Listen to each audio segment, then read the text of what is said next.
Hey, what's up, everyone? Remi here, founder of Mike's Out Your Gym, and today I am with Jono Petrohilos. What's up, man? Oh man, I love the way you say my name. I've only heard it said with a Greek accent. Doesn't sound sexy with a Greek accent, but the way you said it, say that again. Petrohilos, how do you say Yeah, that? man. Now that sounds sexy. I like it. I'm awesome. Remy, how are you? Great. So we did an interview a week ago where you interviewed me. Now I'm going to interview you. So yeah, tell us your story and what you do. What's your story? Yeah, man. Let me do it. Do you want me to? Are you good if I just dive into it and then you can Yeah, just go jump for it. in? Yeah. Yeah, awesome. All right, cool. So, if you're listening to this, I'm not sure if you already know me. Maybe you do, maybe you don't. I'm from Australia, as you can probably tell by the accent. I run a company, Fitness Education Online, where we essentially run online CEC courses or online education courses for fitness professionals, personal trainers. We've got the largest Facebook group in Australia for personal trainers. There's like 15,000 of us in there. We're one of, if not the biggest provider of online CEC courses in Australia, if not the world. And I'm also lucky enough to be the current Fitness Australia Educator of the Year. So that's pretty much what I do in the space there. And like, sounds pretty cool now. Business is very successful. It's about $1 million a year business. So I'm super happy with that. But wasn't always like that. Right. If I would have never picked this here, my first job in the industry, Remy, my first job was in a gym. That's everyone sort of starts there, right? Then I started running a boot camp. I was working at a franchise all over. They had like 75 different locations across Australia and New Zealand. And every location was ranked on how good you were, right? Number one was the best. Number 75 was the worst. Take a guess at what I was ranked, Remy, when starting off. Take a guess. Probably at the bottom. Yes, bang, dead last, 75, all right? Oh, And I wow. and I Very knew bottom. 75, and I knew 74. 74 was not a good trainer, right? So the fact that they were beating me wasn't good. And we had to go to a convention at the end of the year, right, with all different 75 locations all across Australia and New Zealand. And I didn't want to go because I was the worst trainer there, right? And not, I know you're a stats guy, Remy, because you know your Facebook ads, you know, you got everything down to the stats, right? I didn't think I was the worst trainer there. It was statistically proven I was the worst trainer there. I would log onto the dashboard. There was a pie chart telling me how bad I was, right? You know, you suck when there's a pie chart telling you how bad you were. I was one of those Facebook ads, Remy. You know, you get good leads, $1, $2. You know, some people get leads for $100. That was me in the boot camp world, right? Not in the Facebook, but that's how bad I was, right? So, anyways, went So down what to were they this. measuring? What They was that, were sir? measuring. What were they measuring here? The measure, so retention. So it was Retention. like, yep. So it was a 12-week challenge, right? How many of your clients came back to the next one? And I'll tell Okay. you my number. I think it was about 30%, Remy. So let's say I think I had 20 clients in my boot camp, signed up for 12 weeks. Only 6 of them came back out of 20, right? So I'm going to stop. Thanks for pointing that out, Remy. That was great for you to highlight that fact and just show how bad I was at it. But that was back then, right? Anyway, had to go to this convention. All right. Had a meeting with the franchise owners off the bat. And they're like, Jono, you know, what's going on? You're coming 75th. And I was like, yeah, it's not my fault. You know, it's the competition. You know, in my area, there's all these other 24-hour gyms. There's every second person is a personal trainer. You know, there's all this competition going on there. I can't compete with that. And I was like, also, you know, it's a franchise. You're meant to be doing the marketing. All the marketing you're doing is not good. None of the people are signing up. You know, your marketing sucks. And I was like, also, I live in Sydney. You know, it's not the Gold Coast, Queensland, you know, where it's good weather and sunny all the time. Like, it rains in Sydney in winter. It gets cold, you know. No one's going to do a boot camp then. And they were like, all right. So I basically came up with every excuse in the book, right? I think I made up a few excuses as well. I think I blamed the government, you know, whatever I could, right? And yeah, and they were like, all right, Jono, we got good news and we got bad news. The bad news is, as a boot camp instructor, you suck. You've seen the pie chart. You've seen your retention rate. You're not good, right? But the good news is you can actually do something about it, because at the moment, you're sitting here blaming everybody else but yourself. Maybe it's not your fault. Maybe it's not the competition's fault that you suck. maybe it's your fault. You haven't done enough to be better than the competition. You know, what courses have you done? What mentors have you hired? And I was like, oh, I did my initial stuff. That's all I need, right? And then they were like, the marketing. Okay, is it our marketing that sucks, or is it your sales that suck? You know, what business coaches have you hired? What sales books have you read? And I was like, oh, that's a good point. None. And they're like, also, if our marketing is so bad, why don't you go out and do some of your own? I was like, that is a good point. And they were like, and the weather, you're blaming the weather, Jono. Like, you can go out and hire like a school hall or a church hall for $20. You can solve your biggest problem for $20, but you're too busy sitting here blaming everybody else but yourself. And I was like, ooh, you know, it was a good. Hard pill to swallow. What was that? Sorry? It was the hard pill to swallow, right? The truth. It was, but it was the best, you know? It's kind of like, and this is what I'm sure we'll get to later. It's like, you got two options in life, in my opinion. It's either, and like, there's two ways I could have looked at that situation. Maybe it wasn't my fault. Maybe all those things were true. But if I'm blaming other people, that's fine. I can do it. I might feel a little bit better, but I'm always going to stay down the bottom. Or I can see it the other way and be like, you know what? This is 100% my fault. Yeah, it takes a bit of, the other thing as well, though, like for me, it's okay to accept you're not good at something as long as you're doing something about it. You know, nothing wrong with saying, hey, I'm currently not the best in the world at what I do. That's cool. But what I don't condone is sitting down and being poor me. Don't be like, oh, I'm bad at this. I'm a loser. I'm depressed. You know, hey, I'm currently not as good as I'd like to be on this. So let me do something about it and get better at it. Right. It's just, it's two different ways, you know? So, and that's essentially, and from there, they were like, look, Jono, is what we want you to do. Your job is safe, right? We're not going to get rid of you. It's all good. But for the next 12 months, instead of blaming everybody else, take some responsibility, right? Come back 12 months time and let's see what happens.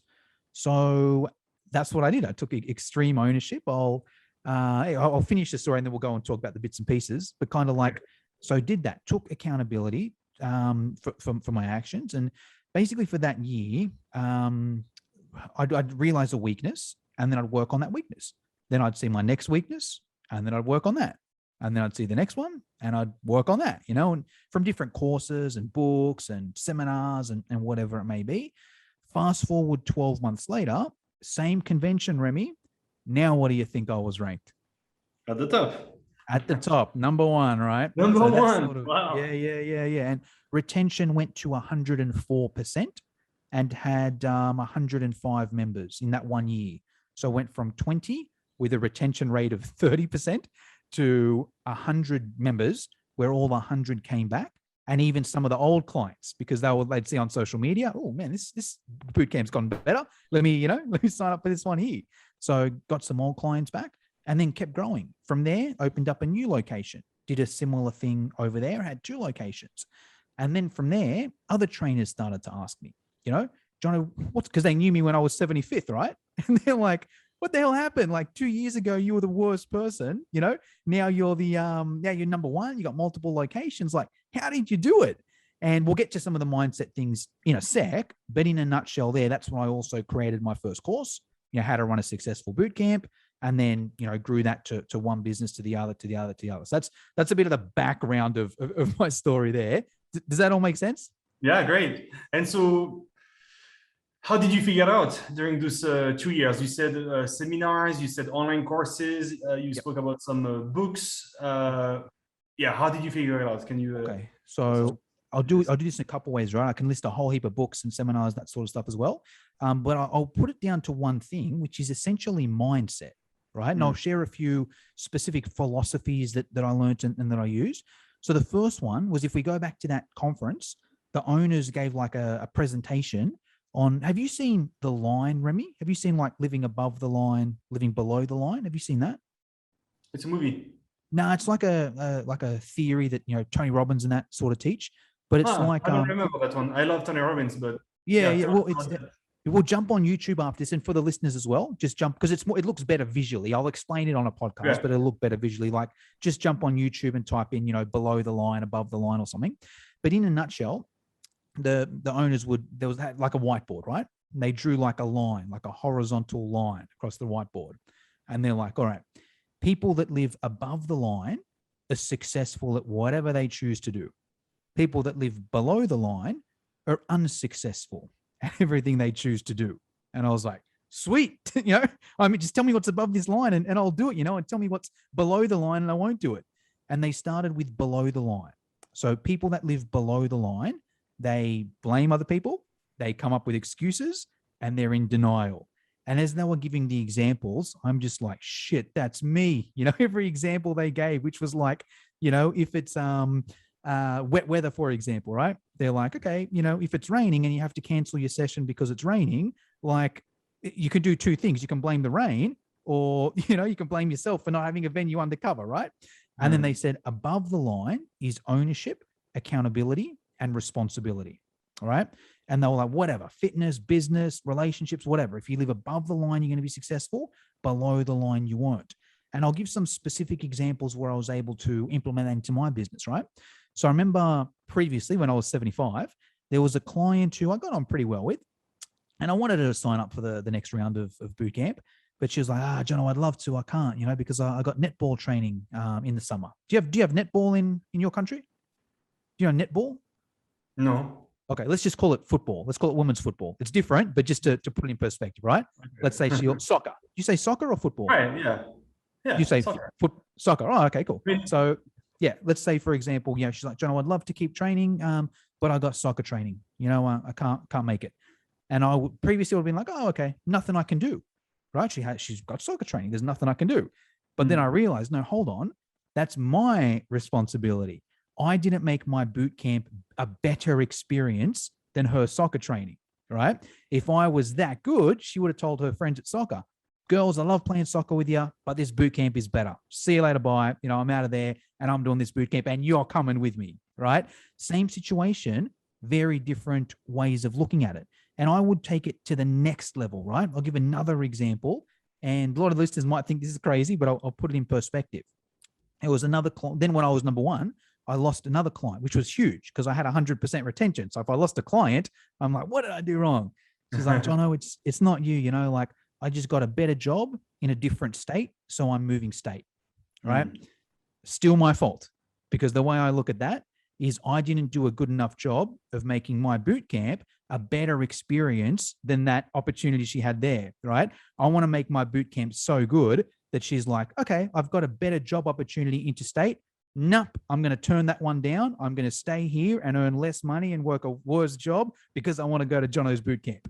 Now, might sound crazy, and I wasn't able to turn her around. But if I can go into it with that attitude, if I can go into it being like, right, this experience is so good that people are going to turn down a job opportunity, interstate better money just to do my boot camp, like it's going to be a better experience for the clients. So that was kind of number one. It might sound crazy, but does it make sense in theory?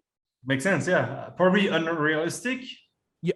It's probably harder to keep 100% plus retention rate for years and years and years. Exactly. But at least with that kind of mindset, you can have 97%, let's say. Or it's at least going to be better, because there might be a thing where whatever, there's opportunities, things come up, there's things, but if you go into that mindset, I guarantee you it would be better than if you didn't go into it with that mindset, Right.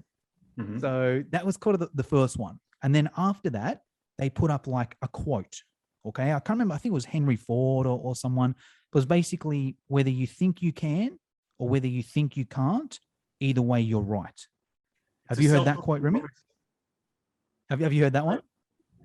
Was that right? Have you heard that quote? Yeah. It's a self-fulfilling prophecy, right? Whatever you believe in is going to become true. Exactly. And it was kind of like, it's hard to explain what it was like back then, but sometimes you're getting like an argument or a discussion with someone and they're sort of like, I can't do that. You couldn't do that. And you're like, yeah, you can do it. Come on, you can do it. I used to be like that because I used to think, that's how you motivate people, right? But then I realized like that person needs to believe it. If I can't get that person to believe it, there's not only so many encouraging words and things I can say, right? And I realized that in my life as well, whereas like if I've got a goal and I don't think I'm going to do it, it's like, you got no chance, maybe there's the odd chance you get lucky, but if you're like, hey, I want to run this successful boot camp, multiple locations. I don't think I can do it, but I'll give it a go and see what happens. Maybe you get lucky and do it, but 9 out of 10 times, if you're going with that attitude, you're not going to do it. On the flip side, it's kind of like, all right, I'm gonna do whatever it takes, and I'm gonna get 2 successful boot camp locations. I got no doubt in my mind it's going to be successful. Now, once again, there's no 100% guarantee, right? A lot of the time, you may do it, it may not be successful, but I guarantee you, if you get 2 people, let's say Remi's got the mindset, I'm going to be successful, whatever it takes. I've got the mindset, I don't think I'll do it, but I'll give it a go and see what happens. Remi's going to smoke me 9 out of 10 times. Maybe there's that 10% where something happens, but 9 out of 10 times, like if you think you can do it, you're going to find a way. If you don't, you won't. And another carry on that is a Tony Robbins quote I like a lot. He uses a similar one where it's kind of like lack of resources is never the problem. It's lack of resourcefulness. And I think they work quite well together, right? So you can, sorry, were you going to say something, Remi? Yes. Yeah, it's like, it's no, like, I was saying I love this one too. Yeah. Yeah, because it's like it's kind of like it's easy to sit back and that person's successful because they've got money or they've got time or they've got a rich family or they live in a better area, and like, maybe there's some advantages. I'm not saying not advantages, but it's not an excuse not to be successful. Like there's so much there's so much opportunity today with the internet and with, Facebook and with, everything. Like anyone can be successful if they're resourceful enough. That's the thing. It's not the resources, resourceful. So, and actually, I would recommend gym owners, personal trainers to check on that before inviting new clients, if they are actually resourceful. Right? Because you have to be resourceful to actually change your body, change your life. And so oftentimes people would answer, well, I don't have a lot of money. Yeah, we didn't ask you if you have the resources. We ask you is if you don't have the resources, are you going to find a way to get access to the resources? That's what resourcefulness is. It's exactly when you don't have the resources that you still find a way, right? Bang on. Love that, 100%. And then from there, okay, then the next sort of principle I implemented, I read a book or an audio CD, was The Common Denominator of Success. Have you read that or heard that? No. Okay, so it's a good one. And once again, this stuff sucks me in. If there's anything that's like, hey, successful people do this, unsuccessful people do this, I'm in. And they spoke about the common denominator. They're like, successful people are successful because they do the things that unsuccessful people don't want to do. That's simple, right? I'll say that again for listeners. Successful people are successful because they do the things that unsuccessful people don't want to do. And I was like, yeah, sweet. What are these things unsuccessful people do so I cannot do them, And then the next sort of chapter was like, well, it's the same thing most people don't want to do. Not many people, no one wants to wake up early and work out, right? No one wants to, invest in money on personal trainers or on, coaches or whatever it may be. Or in a nutshell, like if it came down to it, most people would just want to kick back and relax and, save, not spend a heap of money and not spend a heap of time and not push themselves a little bit more, but you're going to stay in the same place, right? Those people that do those things that most people don't want to do. I'll get up an hour earlier and train, right? Or I'll get up an hour earlier and work on my business.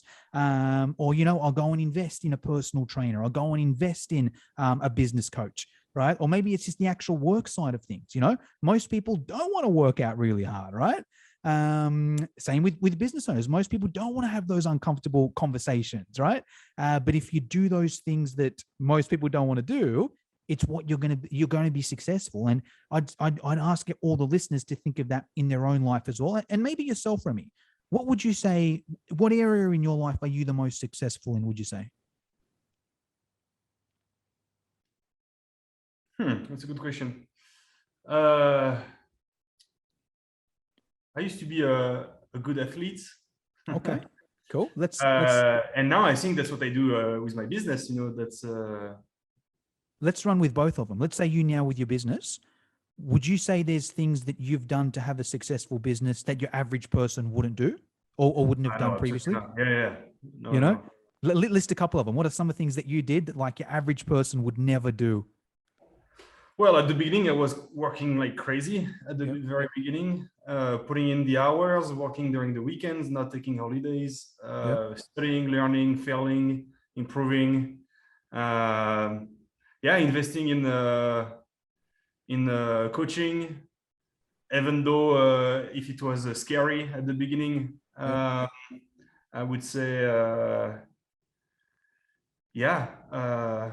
reading books, podcasts all the time. So it's true that I was sacrificing a lot on friends, on family, on fun. Like, hey, I have the opportunity to go party or work on my business. Well, I'm gonna work on my business. Yeah, Exactly. So for everyone listening that's a business owner, that's why Remy's in the place he is, right? He took those sacrifices early on, worked hard, invested, took choices. Now he just lives wherever he wants, 3 months in Costa Rica, 3 months in Bali. And it may be easy to look at that. He's naturally good at what he does, or he got lucky. And maybe there's an element to that as well, but he's that below the iceberg stuff, right? And it's the same side of things if you want to compare it in fitness, right? Let's say, for example, there's two people. Let's use me and Remi again, right? And let's say we both want to lose weight. All right. There's a personal trainer that's awesome for us. They charge $100 a week, and the only session is 5 a.m. Right. Neither of us want to do it, but if one of us did do it, 10 weeks later, who's going to be in better shape? It's a no-brainer, right? It's the same sort of thing there. So there was that point there. There's sort of the major things, and then there was some language things that they covered. One of the best is around the word try.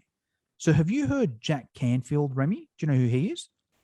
No, tell us about it. So he's have you seen the movie The Secret? Have you seen that? Yes. Yeah. So he's one of the guys in The Secret, right? An American guy, and he's got his own books and that sort of thing. And I went to a convention in America, and he's actually another. I'll tell you, he's where my business exploded even further, right? So when I was running both of those boot camps, I was sort of working like a crazy person, right? Like anyone does it at that sort of stage. Didn't take any holidays, no days off or whatever. And then one of my friends went to a conference in California called IDEA. Have you heard of the IDEA convention, Remi? Yep. Cool. So one of my friends went there, and she was posting the photos on Facebook, and I was like, man, that's sick. I'd love to go to this convention. Everyone's into fitness. Everyone's into business. It's in America, and if you're in Australia, America's cool. It's this big place far away, a lot of people, a lot of business, a lot of money. It's like a cool location to go to, But I was like, I can't go to America. I got to run these 2 boot camps. Got to look after my clients. Got to look after the new clients, the sales, the marketing, blah, blah, blah, blah, blah.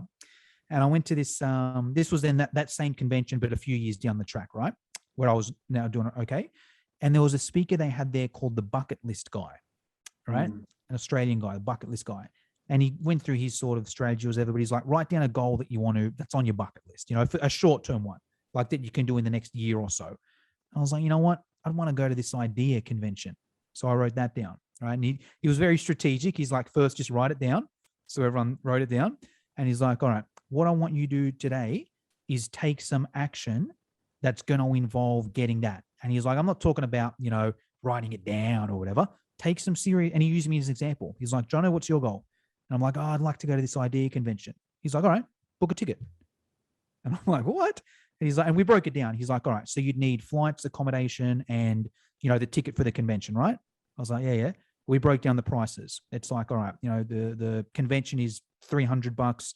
The flight is $2,000. The accommodation is, $3,000 or something, So look, Jono, buy the ticket for $300. It's probably going to motivate you to find the money and go and do it. Or worst case scenario, okay, if you're down $300, is it the end of the world? Not really. What the positive versus the negative?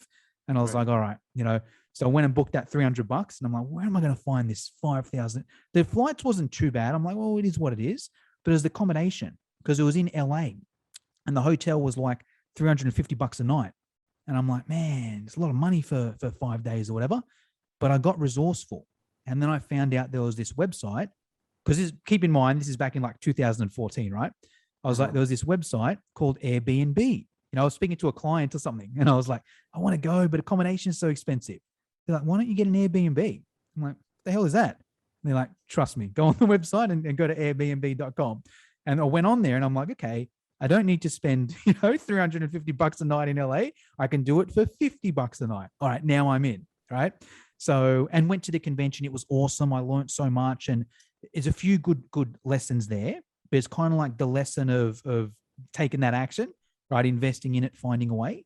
And even just the actual act of going over there, the info was really good. I'm not going to say it was so much better than Australia, but it was different. And I was the only Australian there. So then when I went back to Australia, I had a skill set that I was the only one in the country that had. And it's kind of like, because we've got conventions over here in Australia too. If you're listening in Australia, you've probably heard of Filex. If you're in New Zealand, FitX, we've got them. And I go to those as well. But if I go to Filex, you know who's there? My competition. So I'm not really getting ahead of my competition. I'm just not falling behind. But if I go over to America and I'm the only one there, I'm getting in front of my competition. And it's also, there's the act of going over there, but also the stuff where it's like, not many people are going to pay $4,000 to go for a 4-day convention, So because I was able to do that, that's how I was to get ahead of the competition, right? To do the things that most people don't want to do. But anyway, I'm getting on a bit of a tangent. Went to IDEA, and Jack Canfield was the keynote speaker. I hadn't seen The Secret at that stage. So it was like, oh, here's this guy, Jack Canfield. I'm like, who's this guy? He doesn't look like a fitness guy. Why am I going to listen to this guy?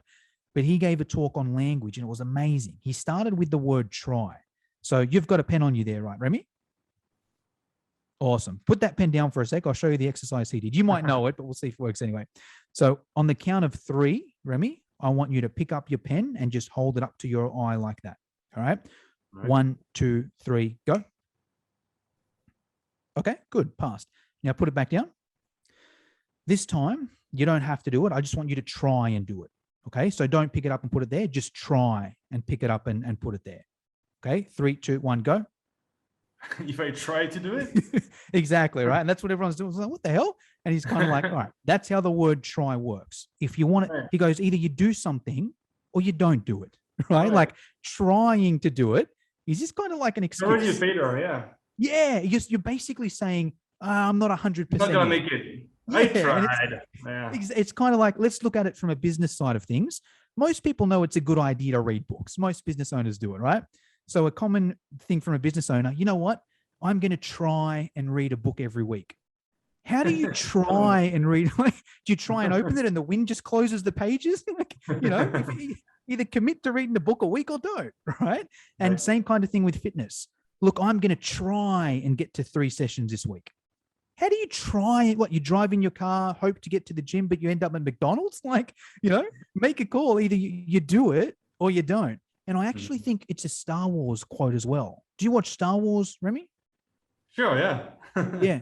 I think Yoda says it. I think Yoda says, either do or do not. There is no, when Luke's trying to, he's like, I'm trying to use the Force. And Yoda's like, there is no try, you do or you do not, or something like that. And look, it's once again, it's getting a bit obsessive and a bit, so what I'm looking for, a bit unrealistic, like things come up, all right, but it's just that mindset where there's a difference between saying, look, I'm going to go to 3 sessions a week, no matter what, all right, I'm going to read a book a week, no matter what, as opposed, things might come up and you may not make them all. That's life, right? But there's a difference going in with that mindset and going in where, yeah, I'll try and go to the gym 3 days, or, I'll try and do this. And even at even I remember when I was running boot camp, I'd test it out with clients. I'm like, Remi, you coming to boot camp tomorrow? Yeah, I'll try and make it down, Jono. What do you mean you try and make it down? Like, give me a call. It's kind of like with that there, it's like, I'm probably not going to come, but I don't want to admit to myself that I'm not going to come. So if I say the word try, it makes me feel better. Because if that person said to me, look, Jono, I'm not going to come, I'd be like, well, why not? And they'd be like, well, I don't know. I just don't want it enough. Or, well, I want to go out drinking tonight. And when you say it like that, it goes back to the start of this story, taking that responsibility.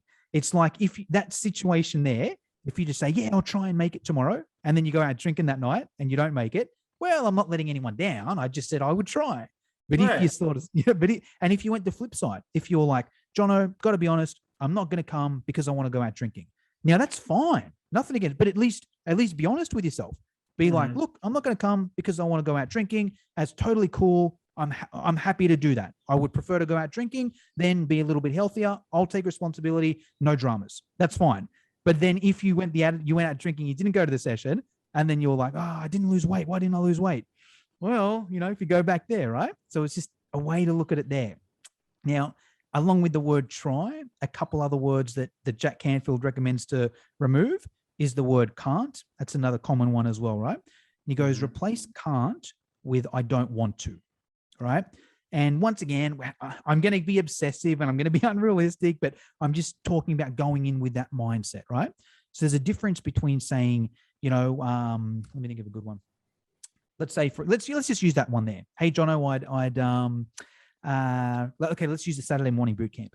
Jono, I'd love to go to Saturday morning boot camp, but I can't because, my car's at the mechanics. Okay, cool. But it's not, you're using the word can't. A better thing would be, hey, Jono, I'm not going to go to boot camp tomorrow. My car's at the mechanics and I don't want to ask anyone else for a lift, and I don't want to get an Uber, and I don't want to get public transport down there. I would prefer to take the easy option and not go. That's essentially what you're saying, right? Now, I get it, in language, you wouldn't say that, but in your mind, that's what's going on, right? Let's think of sorry, we're going to say? We should ask ourselves, how can I, right? Exactly. And once again, there's nothing wrong with that. There's nothing wrong with saying, hey, the session is whatever, 15 minutes away. I'm short on cash. I don't have the money for an Uber. It's, I could walk there, but it's dark, it's rainy, I don't feel safe. I've asked everyone else, no one lives in my area. I've literally tried every trick in the book. I'm sure if I really wanted to, I could, but all these options, you know what? It's going to be a better option for me to stay in bed, and I'm going to take the consequence for that. Totally cool, right? But there's a difference between taking responsibility for it and not taking responsibility, right? Let me think of another good one. And because really there's, okay, and I'll go the final one is the word have. There's very few things in life we have to do, right? It's just things we want to do. Right. And different, and look, there's different variations. Like, let's say, for example, let's say you got a young kid at school and you're like, look, I can't make it to training because I have to pick up my kid from school. Now, I get it. That would be the wise choice to do, and I recommend you do it.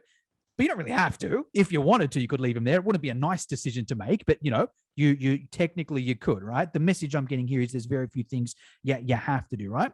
And even with that example there, if we look at that, it's like, hey, I'd love to go to training, but look, I can't because I have to pick up my kid.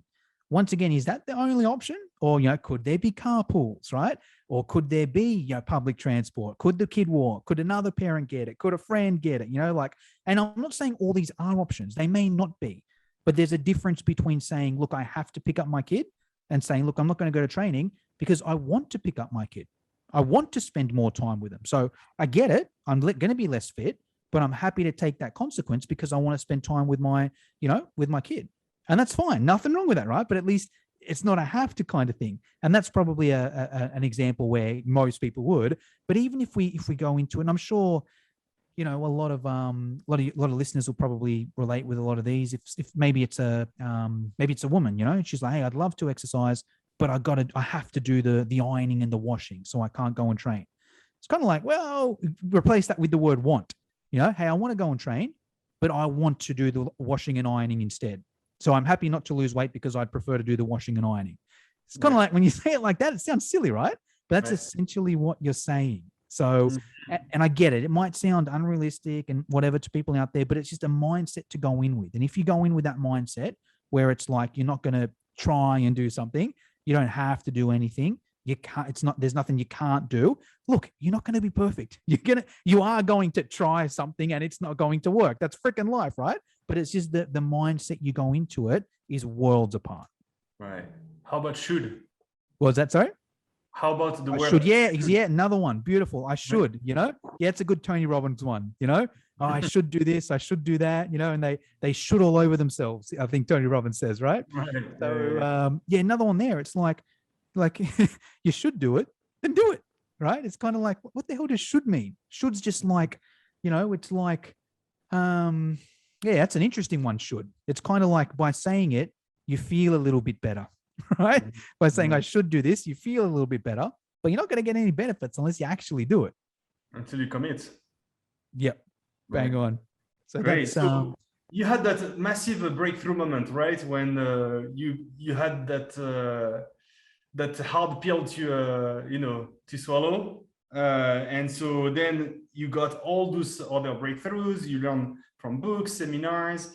It took you 2 years. You went from number 75 to number 1, and so now you recapped everything that you learned during those 2 years within your programs, right? Can you tell us a bit more about your programs? Yes. So it started just with that program, the boot camp, how to grow a successful boot camp. And then, sold a heap of them. It was like the most successful course in Australia for CEC courses, but then kept creating. So actually now I've got about 40 different courses. So if you go to fitnesseducationonline.com.au, you'll see a whole list of our different courses there. And now it's actually more of a school. So originally it was, sort of my course, right? Here's a boot camp course, but then expanded more courses. After about 10 courses, I had nothing else to put in a course. Everything I knew in this head was in a course, right? But I still wanted to deliver my clients who are personal trainers, education, right? So I'll do collaborations in different ways. It might be like, right, Remi, you're a Facebook ad expert, right? You want to put a course together on Facebook ads, and then I'll sell it to my community, right? Hey, this person over here, you're a nutrition expert. Great. You want to put together a nutrition course? I'll put it together. You put it together. I'll sell it to my network. I'll get it registered for CECs and all that sort of stuff. Hey, you're a pelvic floor expert. Let's do that. So out of those 40 courses, only about 10 are mine, right? But the other ones out there are joint ventures, essentially. So that's how we do a few little other things at Fitness Education Online, but that's pretty much it in a nutshell. Now we've got 40 different courses. It's like a school. So I'm no longer like I used to be the boot camp guy. You want to grow your boot camp, go and see Jono. But now I've sort of outgrown that, right? It's kind of like if you want to upskill in anything as a personal trainer, go to fitnesseducationonline.com.au and there'll be a course that'll help you in whatever you want to do. Awesome. Great. And so why would a personal trainer choose your, let's say, your functional training program compared to the CrossFit one, for instance? What's making it unique? Yes, exactly. So there's a few things going on, but in a nutshell, our courses are the best online courses in the world. So I could be biased, but here's what a lot of courses do. They've got it's a face-to-face course that you can also do online. That's what most of them are. It's started as a face-to-face course. You can also take it online. Ours is different. Fitness Education Online. That's what we do. Fitness Education Online. Yeah, sometimes we'll run a workshop or whatever, but it's designed about being around being the best online experience. So best, and then also certified. So all of our courses, on simplified version, all of our courses are registered with Fitness Australia and Reps New Zealand. So not only will you get a really, really good online experience, you'll also get your CECs. You'll also get your CECs for your registration. And then on top of that as well, every single person that we've got is the best in the world at what they do. I'll back myself to run the best bootcamp program over anyone else. Let's use our pelvic floor course, for example, right? The person that I got to write our pelvic floor course, I've hand selected as the best pelvic floor personal trainer in the world. Same thing with our myofascial course, same thing with our women's hormone, like whatever the course is, I've hand selected the best expert in the world for it. Right. Awesome. I know that you have to go soon. Anything else you'd like to share with us? No, I just think I just wanted to come on and have a chat. And if there's some tips that can help people with some of the mindset stuff, implement them. And if you want to connect with me, Fitness Education Online, just type it in any platform. I'm not my weakness is I don't have any creativity. So it's just type that in Facebook, Instagram, whatever, and you'll find us. All right. Sounds good. Thank you so much, Jono. Thank you, Remi. Bye-bye.